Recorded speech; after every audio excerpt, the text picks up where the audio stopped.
ચલો વેલકમ વિદ્યાર્થી મિત્રો. આજે આપણે હવે દાખલા ઉપર ધ્યાન આપીશું અને એમાં દાખલો ઉદાહરણનો 1.8 વિદ્યુત ક્ષેત્ર પરનો છે. બરાબર, ચોપડીની PDF ફાઇલ આપેલી છે એટલે રકમને જરા ધ્યાનથી વાંચો કે રકમમાં એમણે શું આપ્યું છે. હું પણ તમારી સાથે રકમ જોઈ લઉં. ચાલો, રકમમાં આપણને આપેલું છે કે એક ઇલેક્ટ્રોન 2 × 10⁴ ન્યૂટન પ્રતિ કુલમ, E બરાબર 2 × 10⁴ ન્યૂટન પ્રતિ કુલમ ના નિયમિત વિદ્યુત ક્ષેત્રમાં 1.5 સેન્ટીમીટર જેટલા અંતરનું પતન પામે છે. 1.5 એટલે અહીંયા અંતર D બરાબર આપણે અહીંયાને h વડે કહીશું. D બરાબર h બરાબર કેટલું? 1.5 સેન્ટીમીટર. પાછી CGS પદ્ધતિ એટલે આપણે એને રૂપાંતર કરો MKS માં 1.5 × 10⁻² મીટર. ચલો બીજું, હવે એમાં આકૃતિ પાછું આવશે. ક્ષેત્રનું માન અચળ રાખીને તેની દિશા ઉલટાવવામાં આવે તો તેમાં એક પ્રોટોન તેટલા જ અંતરનું પતન પામે છે. એટલે ક્ષેત્ર એનું એ જ, અંતર એનું જ એ જ, પણ ઇલેક્ટ્રોનની જગ્યા પર પ્રોટોનને પતન કરાવ્યું છે. ક્ષેત્રની દિશા ઉલટાવી દીધી છે. બરાબર, તો બંને કિસ્સામાં પતન માટેનો સમય શોધો. બરાબર, પછીની વાત આપણે જોઈએ. પછી એને શું કીધું છે તે અહીંયા આપણે શરૂઆતમાં આ રીતની આકૃતિ વિચારીએ. પહેલા ઇલેક્ટ્રોનને પતન કરાવવો છે. બરાબર, એટલે અહીંયા આગળ plus plus plus plus plus minus minus minus minus minus minus. એટલે વિદ્યુત ક્ષેત્ર હંમેશા ક્યાંથી ક્યાંનું હોય? ધનમાંથી ઉદ્ભવતું અને ઋણમાં અંત પામતું. ધનમાંથી ઉદ્ભવે અને ઋણમાં અંત પામી જાય. બરાબર, આ પરિસ્થિતિ છે. હવે મને એણે અહીંયા આગળ આ અંતર કે જેમાં આપણે ઇલેક્ટ્રોનને કાપવાનું છે એ D બરાબર h મને આપેલું છે. આ વિદ્યુત ક્ષેત્રની દિશા બતાવી પણ મૂલ્ય પણ આપણને આપેલું છે. હવે આ ઇલેક્ટ્રોન છે. બરાબર, ઇલેક્ટ્રોન જવાનો ક્યાં? તો કે લગાડેલા ક્ષેત્રની વિરુદ્ધ. એટલે આ ઇલેક્ટ્રોન પર ક્ષેત્રની વિરુદ્ધમાં શું લાગશે? બળ લાગશે. એટલે Fe. ઇલેક્ટ્રોન પર લાગતું બળ કેટલું? Fe જેટલું. બરાબર, હવે એ Fe જેટલું જે બળ છે એ બળ પરથી આપણે પ્રવેગ શોધી અને ગતિના સમીકરણનો ઉપયોગ કરીએ. એટલે હવે ઇલેક્ટ્રોન પર લાગતું વિદ્યુતીય બળ F ઇલેક્ટ્રિક બરાબર વિદ્યુત ક્ષેત્ર અને ઇલેક્ટ્રોન પરનો વીજભાર EE.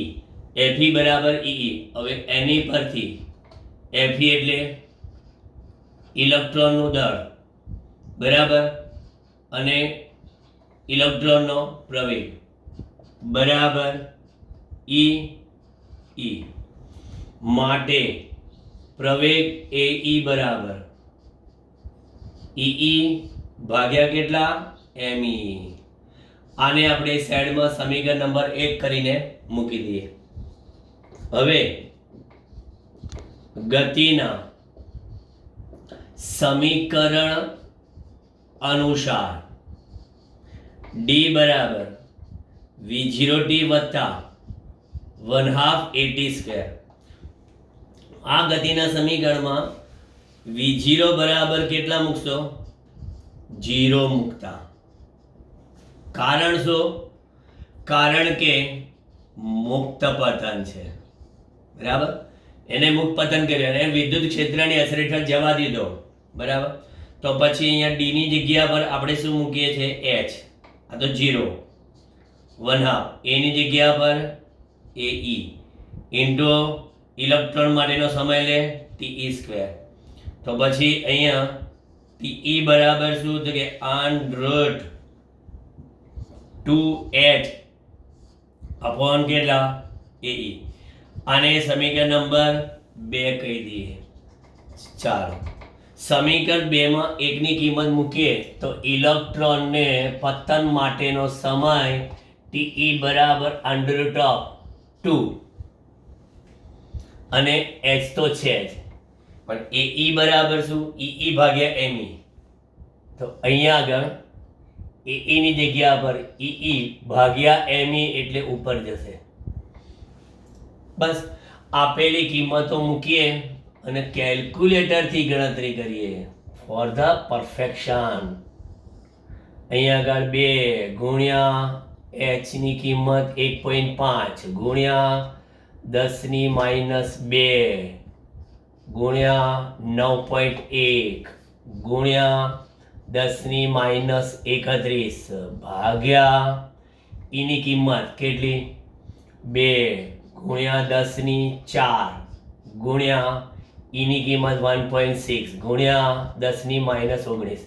અહીંયા આગળ આ 2 કેન્સલ એટલે ટી બરાબર √2 ઉપર 1.5 ગુણ્યા 9.1 ભાગ્યા 1.6.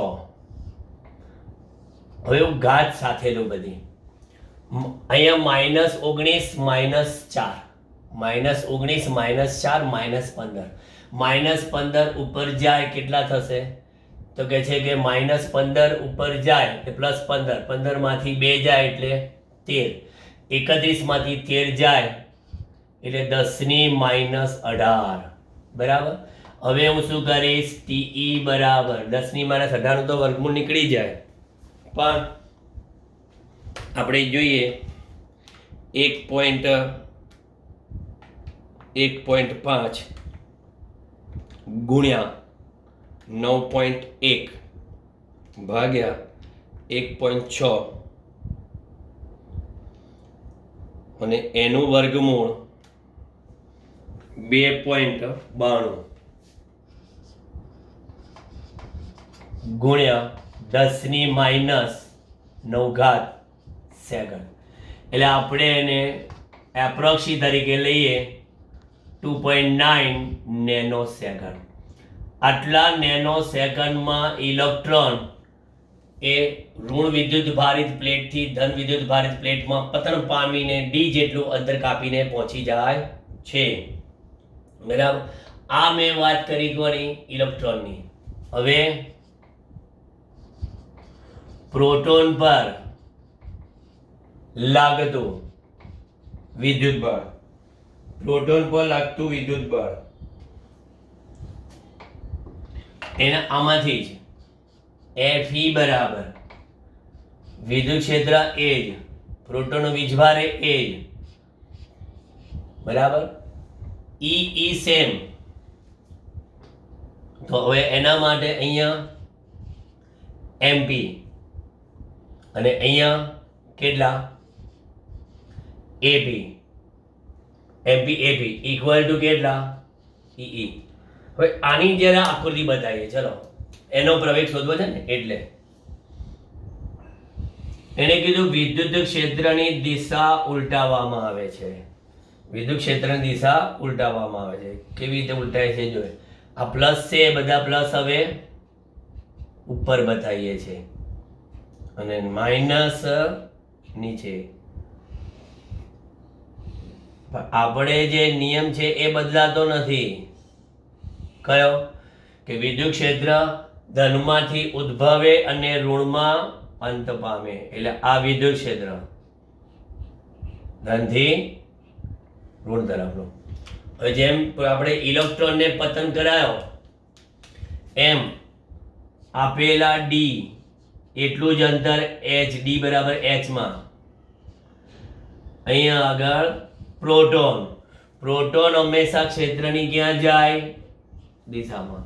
એટલે આ ઇલેક્ટ્રોન પર લાગતું વિદ્યુત બળ, આ પ્રોટોન પર લાગતું વિદ્યુત બળ બરાબર. તો માટે પ્રોટોનનો પ્રવેગ કેટલો આવ્યો? તો કે પ્રોટોનનો પ્રવેગ એપી બરાબર વિદ્યુતભાર ઈ ભાગ્યા બદલાશે અહીંયા ખાલી એમપી બરાબર. સમીકરણ 1, સમીકરણ 2 અને કે સમીકરણ નંબર 3 બરાબર. તો સમીકરણ નંબર 3 છે તો અહીંયા આગળ તે જ પ્રમાણે લખીએ, તે જ પ્રમાણે સમય ટીપી બરાબર અંડર ટપ 2h બાય અહીંયા એઈ છે તો અહીંયા આગળ એપી. સમીકરણ 4 તો પછી પ્રોટોનનો સમય કેટલો આવશે મને? 2h MP. નીચે એ તો ઈ જ રહ્યા એટલે ટીપી બરાબર અંડર કિંમત 2 આ એઝ ઇટ ઇઝ 1.5 ગુણ્યા 10⁻². ખાલી એમપી બદલાઈ ગયા 8.66 ઇન્ટુ 10⁻27. નીચેની કિંમતમાં કોઈ ચેન્જ નહીં એટલે 1.6 ગુણ્યા 10⁻19. પ્રોટોન કેટલો સમય લગાડે છે જોઈ લો. અહીંયા અંડર ટોપ આમાં તે 2 કેન્સલ. ઉપર 1.5 ગુણ્યા 1.66 ભાગ્યા 1.6 ગુણ્યા 10 ઘાત ચેક કરો. -19 માઇનસ વત્તા 4 એટલે -15 ઉપર જે +15 અને 13. 27 માંથી તમારે શું બાદ કરવાના છે? -27 વત્તા 13 એટલે 10⁻14. 10⁻14. હવે આ ગણતરી આપણે કેલ્ક્યુલેટરથી ખાલી કરવાની રહી વર્ગમૂળ સાથેની. ટીપી બરાબર 1.5 ગુણ્યા 1.66 ભાગ્યા 1.6 અને એનું વર્ગમૂળ 1.247 ગુણ્યા 10⁻7 સેકન્ડ બરાબર. એટલે હું તમને આમાં શું કહી શકું બરાબર? TP is approximation 0.12. 1 ઘાત ક્યાં રહી ગયો આગળ? તો 10⁻6 થશે એટલે માઇક્રો સેકન્ડ. હવે તમે જોઈ શકો છો કે સમય ઇલેક્ટ્રોન જે છે એના કરતાં પ્રોટોનને સમય કેવો લાગ્યો? વધુ લાગ્યો. એટલે પ્રોટોન ઓછી સ્પીડે જાય, ઇલેક્ટ્રોન ધડબડાટી કરતો એક પ્લેટ પરથી બીજી પ્લેટ પર પહોંચી જાય બરાબર. આમાં તમે એક વસ્તુ આ યાદ રાખી શકો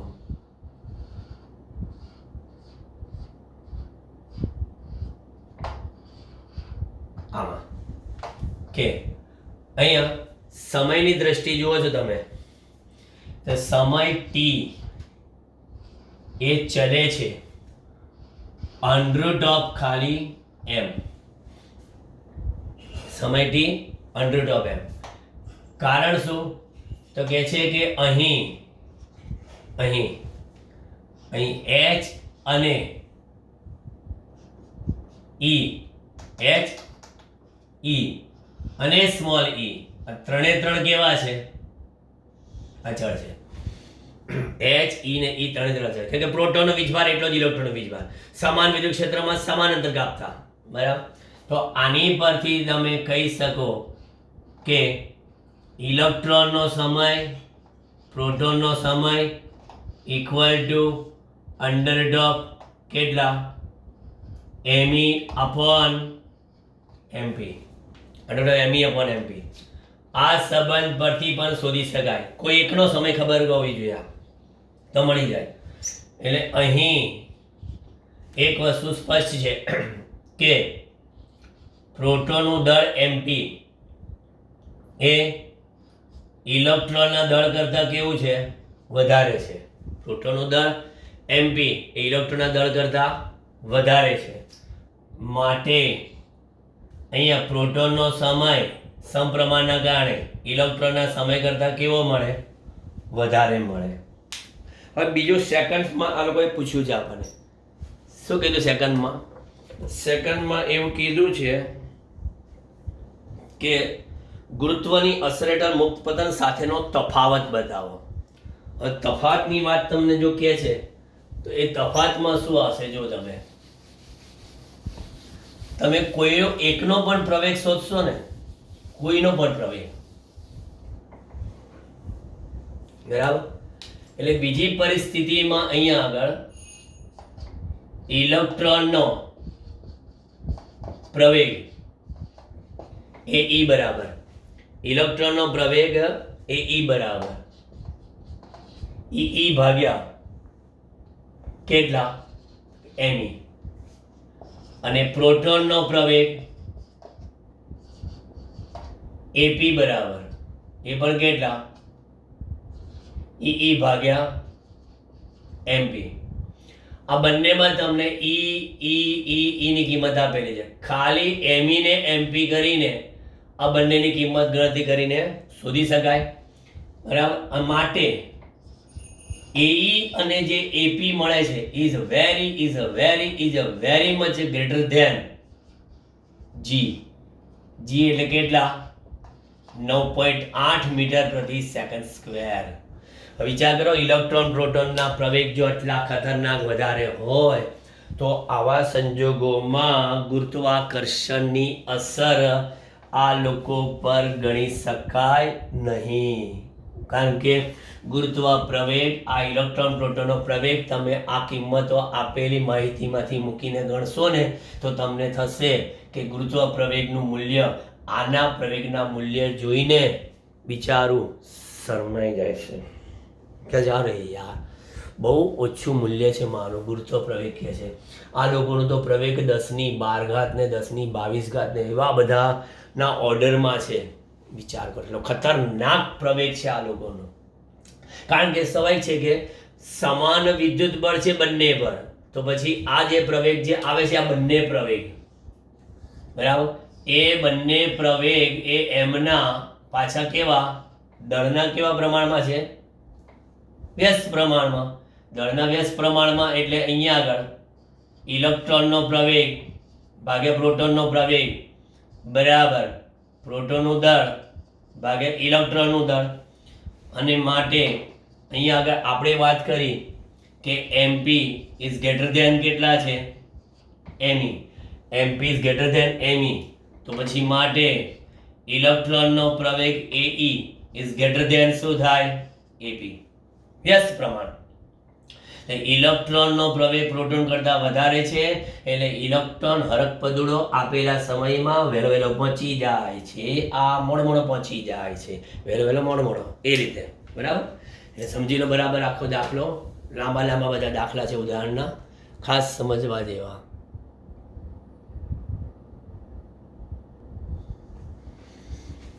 ચાલો હવે ઉદાહરણ 1.9 તરફ ધ્યાન આપીએ. 1.9માં તમને બે વિદ્યુતભાર આપેલા છે. બે વિદ્યુતભાર, એકને મૂકેલો છે અહીંયા કે જે પ્લસ છે, બીજો અહીં મૂક્યો છે એ માઇનસ છે. આ બે વિદ્યુતભાર અને આપણે Q1 કહીએ અને Q2 કહીએ. ડિસ્ટન્સ વાઇઝ આપણને આપેલા છે એકબીજાથી કેટલા અંતરે? 1 મીટર અંતરે. એકબીજાથી 1 મીટર. રકમ જોજો બરાબર. એકબીજાથી 1 મીટર અંતરે આપેલા છે. મારે આ બંને વિદ્યુતભાર જે છે એની કિંમત Q1 બરાબર કેટલી છે? 10⁻8 કુલમ અને બીજાની -10⁻8 કુલમ. બરાબર. અંતર દરેકમાં અલગ અલગ આવવાના છે એટલે અંતર નથી લખતો. કેની કિંમત જે હું ફિક્સ લેવાનો છે એ 9 × 10⁹. We take this is the SI unit. અહીંયાનો આ એક બિંદુ, બીજું આ બિંદુ અને ત્રીજું આ બિંદુ. ટેક્સ્ટબુક પ્રમાણે એ બિંદુઓના નામ આપી દઈએ. ટેક્સ્ટબુક પ્રમાણે એ બિંદુઓના નામ. આ બિંદુ કયું? એ. આ બિંદુ કયું? બી. અને આ બિંદુ કયું? સી. એક્ઝેક્ટ અહીંયા છે આ ડિસ્ટન્સ પણ કેટલું? 1 મીટર. આ ડિસ્ટન્સ 1 મીટર. બી બિંદુ આ વિદ્યુત ભારથી એ લોકોએ આપેલું છે 0.05 મીટર. 0.05 મીટર. તો આ બધા ડિસ્ટન્સ પણ કેટલા થવાના? 0.05 મીટર. આ પણ 0.05 મીટર. બરાબર. આ Q1 થી આ ડિસ્ટન્સ તો મેં કહી દીધું તમને, બરાબર, 1 મીટર નું અંતર. આ પણ મેં તમને કહી દીધું 1 મીટરનું અંતર. આ તમારી કમ્પ્લીટ આકૃતિ થઈ. તમારા મેઇન ટાર્ગેટ શું છે કે બી બિંદુએ, એ બિંદુએ અને સી બિંદુએ શું શોધવાનું છે? વિદ્યુત ક્ષેત્ર. કોના લીધે? તો કે Q1 અને Q2 ના કારણે મળતું વિદ્યુત ક્ષેત્ર. બરાબર. હવે હું શું કરીશ, જો પહેલા હું અહીંયા આગળ એક જ વાત કરીશ. એ બિંદુ પાસે મળતું વિદ્યુત ક્ષેત્ર. એકદમ શાંતિથી ધ્યાન આપજો. હવે એક બિંદુની વાત કરું છું ત્યારે હું બી ને સી અત્યારે હાલ પૂરતા ભૂલી જાઉં છું. હવે અહીંયા આગળ હું બતાવું છું એ મારું એ બિંદુ, અહીંયા આગળ અને અહીંયા આગળ અંતર મને ખબર છે બંને 0.05 0.05. આ વિદ્યુત ભાર મારો કયો છે? Q1. અને આ વિદ્યુત ભાર મારો કયો છે? Q2, કે જે નેગેટિવ છે. હવે જોઈ શકો છો કે એ બિંદુ આગળ આના લીધે આ દિશામાં વિદ્યુત ક્ષેત્ર આવે, જેને તમે કહો A1A સદિશ જમણી બાજુ, અને આના લીધે એ જ બાજુ, એટલે તમે લખો A2A, એ પણ જમણી બાજુ. બરાબર. આ આપણને ખબર છે કે આ મારો કયો છે વિદ્યુત ભાર? Q1 છે, અને આ કયો છે? Q2. નેગેટિવ માટે મળતું વિદ્યુત ક્ષેત્ર ઋણ તરફનું, ધનનું ઉદ્ભવતું. તો એ બિંદુ આગળ પરિણામી વિદ્યુત ક્ષેત્ર ક્યાં આવશે? જમણી જ બાજુ આવે, કેમ કે એક જ દિશામાં. જવા દો, જવા દો, જવા દો. બરાબર. એટલે એક જ દિશામાં મળે. એટલે આ તમને ડિરેક્શન સાથે આકૃતિ મેં એકદમ સેપરેટ વસ્તુ જ બતાવી દીધી તમને. વિગતમાં એકદમ ફિટ બેસી જાય. હવે મૂલ્યની વાત કરીએ તો E1A બરાબર શું? E1A બરાબર શું? E1A બરાબર KQ1 ભાગ્યા R1A નો સ્ક્વેર. KQ1 ભાગ્યા R1A નો સ્ક્વેર. તો કિંમતો મૂકીએ 9 × 10⁹ ઇન્ટુ કેટલા છે Q1? 10⁻⁸. આપણે મૂલ્યમાં જ રસ છે. નીચે R1 સ્ક્વેર એટલે કે કેટલા? 0.05 નો સ્ક્વેર. એટલે ઉપર 9 માંથી 8 જાય એટલે ઉપર 90, નીચે 25 ગુણ્યા 10 -2 નો વર્ગ એટલે -4. મને વિદ્યુત ક્ષેત્ર E1A કેટલું મળે છે? તો કે E1A કેલ્ક્યુલેટરથી શોધીએ છીએ 90 ભાગ્યા 25 3.6 3.6 ગુણ્યા 10⁴ ન્યૂટન પ્રતિ કુલમ. અને E2 એ શોધીએ, એ જ બધુંની વાત ચાલી રહી છે. E2 એ બરાબર KQ2 upon R2A નો square equal to 9 into 10⁹ into 10⁻, મૂલ્ય જ -10⁻8. અને આ અંતર પણ સાહેબ એટલું જ છે, તો શું કામ ડબલ મજૂરી કરીએ? તો E2A બરાબર કેટલા? 3.6 ગુણ્યા 10⁴ ન્યૂટન પ્રતિ કુલમ. હવે E1A ની દિશા કઈ હતી? તો કે જમણી તરફ ની દિશા. મેં આકૃતિ દોરી હતી એટલે હું લખી શકું છું. E2A ની દિશા કઈ આવી? E2A ની દિશા પણ કે છે જમણી તરફની દિશામાં. તો માટે એ પાસે મળતું કુલ વિદ્યુત ક્ષેત્ર નું મૂલ્ય કયું? તો કે સિમ્પલ સરવાળો કયો? E1A વત્તા E2A, E1A વત્તા E2A બરાબર કેટલા? 3.6 ગુણ્યા 10⁴ વત્તા 3.6 ગુણ્યા 10⁴ બેનો સરવાળો, એટલે મને મળશે EA બરાબર કેટલા? 7.2 ગુણ્યા 10⁴ ન્યૂટન પ્રતિ કુલમ. અને ડિરેક્શન કઈ? એક જ દિશા છે એટલે જમણી તરફની દિશામાં. આને આપણે બોક્સ કરીને મૂકી દઈએ. લો, હજી તો માત્ર એકનું કામ પત્યું. કોનું કામ પત્યું ખબર? ખાલી બે Q1 Q2 ના કારણે. કોની પાસે? Q1 Q2 ના કારણે મને એ પાસે મળ્યું.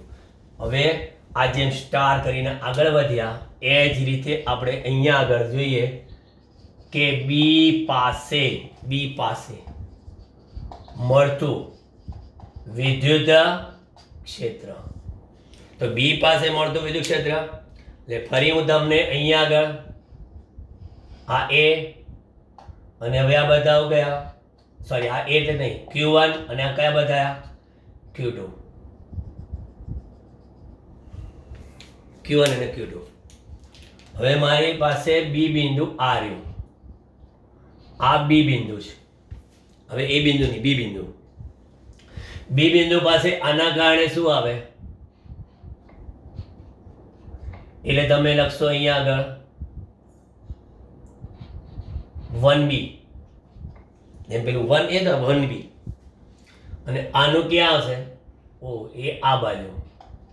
એ કયું? E2B. એ 1B, એ 2B. ઓ જેમ આ એક દિશા હતા, હવે આ પરસ્પર વિરુદ્ધ થયા. તો અહીંયા આગળ અહીંથી આ અંતર તમને આપેલું હતું, બરાબર? આ અંતર જે 1B શોધવા માટે કામ લાગશે. કયું? R1A, sorry R1B. આ રીતે. અને આ જે ડિસ્ટન્સ થશે એ કયું થશે? R2B. સમજો બરાબર? આ R1B, R2B. R1B તો બધાને ખબર છે 0.05 મીટર. અને આ તમને ખબર હતી કે આ કેટલા છે? 1 મીટર છે, બરાબર? 1 મીટર. અને 1 મીટરમાં એ ડિસ્ટન્સ તમને આપેલું છે, એ 1 મીટર, બરાબર? સોરી 1 મીટર નથી, એકચ્યુઅલી આ અંતર તમને 0.1 છે. ચોપડીમાં આ અંતર 0.1 છે, 1 નહોતું, 0.1.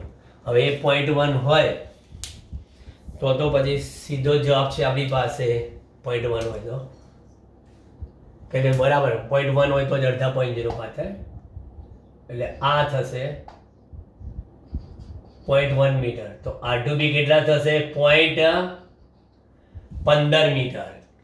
જો અંતર મારે એટલી માટે શોધવું છે કે વિદ્યુત ક્ષેત્ર શોધતી વખતે KQ અપોન અંતરનો વર્ગ જોવાનો છે મારે. એટલે હવે આ અંતર વધારે તો વિદ્યુત ક્ષેત્ર ઓછું, આ અંતર ઓછું તો વિદ્યુત ક્ષેત્ર વધારે. એટલે E1B માંથી E2B બાદ થશે. તો E1B જે દિશામાં હશે એ દિશામાં મળશે તમને B પાસે કોનું વિદ્યુત ક્ષેત્ર? પરિણામી EB બરાબર AB બરાબર E1B માંથી E2B બાદ થશે. જોઈએ કિંમતો શોધીશું. સૌથી પહેલા E1B બરાબર KQ1 upon R1B નો સ્ક્વેર 9 into 10⁹ upon R1B. હવે R1B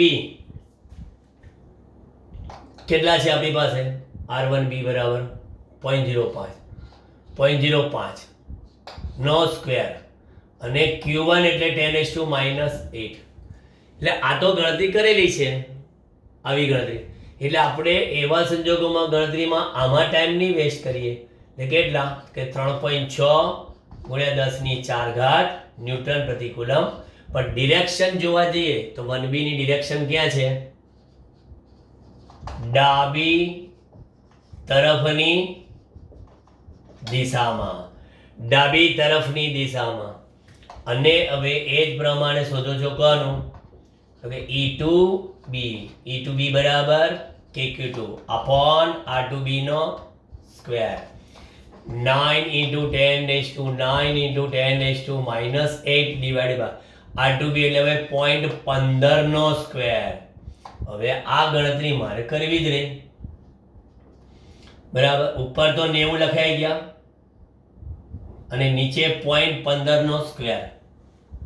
0.15 નો સ્ક્વેર કેટલો આવશે જોઈએ આપણે.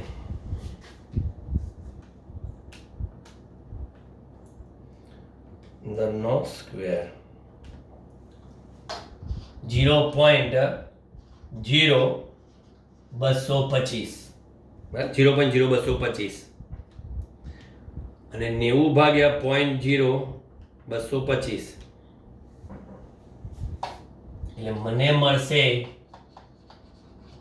E2B બરાબર 4000 એટલે કે 4 × 10⁻³ ન્યૂટન અપોન કુલમ. પણ 4 × 10⁻³ ન્યૂટન અપોન કુલમ છે, મારે બાદબાકી કરવાની છે. તો આ 10⁴ ને 10⁵ સરખા ઘાતમાં લઈ લઈએ આપણે. E2B બરાબર 0.4 × 10⁴ ન્યૂટન પ્રતિ કુલમ. પણ આ કઈ દિશામાં છે E2B? એ તો દેખાય છે જમણી તરફની દિશામાં, જમણી તરફની દિશામાં. ચલો આ મળી ગયું. તો માટે આ એક ડાબી તરફ એક જમણી તરફ, માટે અહીંયા આગળ મૂલ્ય વધારે કોનું આવ્યું? E1B નું મૂલ્ય બરાબર E2B ના મૂલ્ય કરતા કેવું છે? વધારે. તો ઇમ્પ્લાઇઝ B પાસે મળતું કુલ વિદ્યુત ક્ષેત્ર EB બરાબર કેટલા? E1B minus E2B. E1B minus E2B. હવે E1B minus E2B એટલે 3.6 ગુણ્યા 10⁴ ઓછા 0.4 ગુણ્યા 10⁴. એટલે મને મળશે EB બરાબર 6.6 માંથી 0.4 જાય એટલે 3.2 ગુણ્યા 10⁴ ન્યૂટન પ્રતિ કુલમ બરાબર. તો અહીંયા જે મોટું છે એની દિશામાં એટલે કઈ તરફ આવશે? ડાબી તરફની દિશામાં, ડાબી તરફની દિશામાં. આ તમારી પાસેનો આ બીજો પરિણામીનો જવાબ થયો બરાબર. હવે જો આ તો તમે હજી શોધ્યું કયું ખબર છે? A પાસે અને B પાસે બરાબર. મારે શોધવાનું છે હજી C પાસે પણ તો સી પાસે શોધવા માટે આપણે આગળ વધીએ. ચાલો હવે સી પાસેનું વિદ્યુત ક્ષેત્ર શોધવું છે ને આપણે. સી પાસે શોધવું. હવે આકૃતિ સી બિંદુ તો ઉપર છે, બરાબર. તો હવે સી બિંદુ ઉપર છે એટલે અહીંયા આગળ હું તમારી આકૃતિ આવી બનાવીશ. આ સી બિંદુ અને આ હતા આપણા પ્લસ અને આ કોણ માઇનસ. દરેકમાં મેં જો તમને સેપરેટ આકૃતિ સમજવા માટે બનાવી છે, એ તમને એક્ઝેક્ટલી ખ્યાલ આવે. હવે મને નથી એ બિંદુમાં રસ, નથી બી બિંદુમાં રસ. Q1 અને Q2.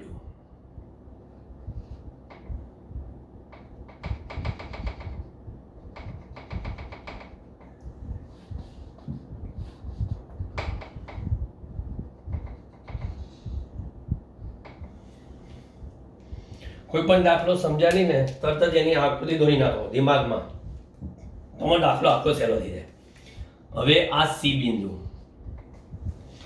આ પ્લસ Q વિદ્યુત ભારથી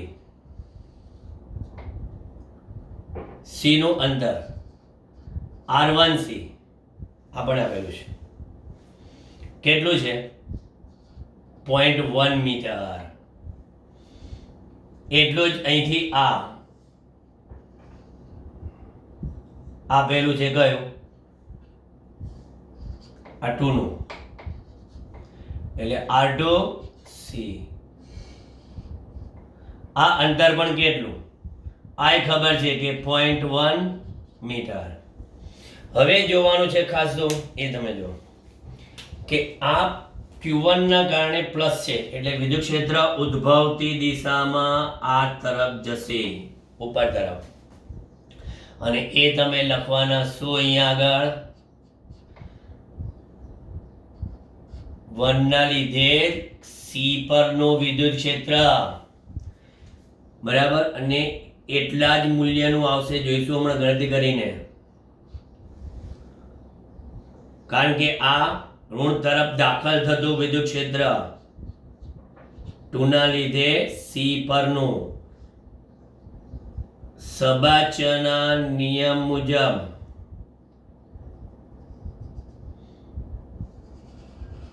જોઈ લો તમે. અહીંયા આગળ મને મળશે પરિણામી વિદ્યુત ક્ષેત્ર EC. કારણ કે સિમ્પલ વસ્તુ છે કે આ ખૂણો જે છે એ પણ 60 ડિગ્રી થાય, આ ખૂણો છે એ પણ 60 ડિગ્રી થાય,